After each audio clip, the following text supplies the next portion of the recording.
Assalamualaikum warahmatullahi wabarakatuh. Perkenalkan, nama saya Sintiar Jabir Oktavianti dengan NPM 1006011818112 dari Fakultas MIPA dengan jurusan Statistika di bawah bimbingan Ibu Teti Sofiayanti DRA MSI. Di sini saya akan mempresentasikan hasil analisis saya yang berjudul Penanganan Data Hilang Menggunakan Metode Markov Chain Monte Carlo. Baik, yang pertama adalah latar belakang.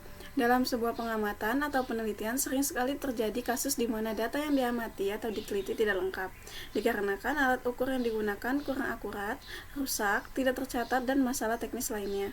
Data yang tidak lengkap tersebut biasa disebut sebagai data hilang. Data hilang merupakan salah satu masalah penting dalam berbagai penelitian karena dapat menyebabkan terjadinya bias dan ketidakakuratan dalam memprediksi respon dari amatan. Metode yang dapat digunakan untuk menangani data hilang adalah metode imputasi, yang terdiri dari imputasi tunggal dan imputasi ganda.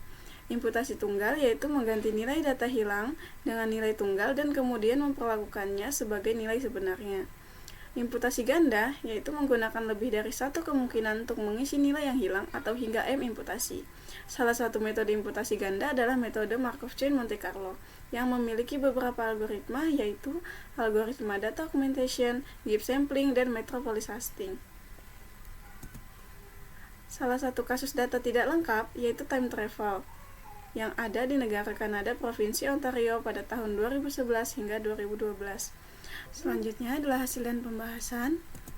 Pembahasan yang pertama yaitu pengujian distribusi normalitas multivariat.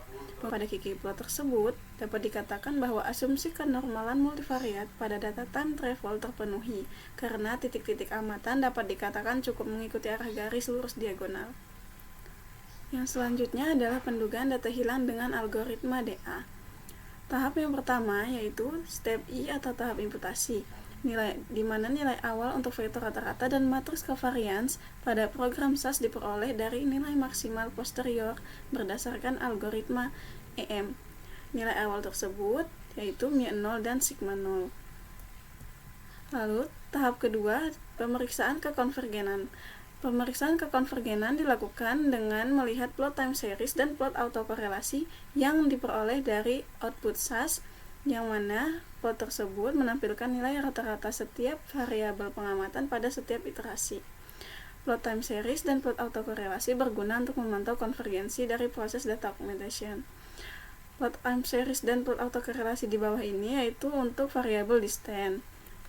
Lalu, yang selanjutnya ada untuk variabel max speed dan variabel full economy. Selanjutnya, berikut disajikan plot time series untuk variabel distance, max speed, dan full economy yang belum dilakukan pendugaan dan sudah dilakukan pendugaan.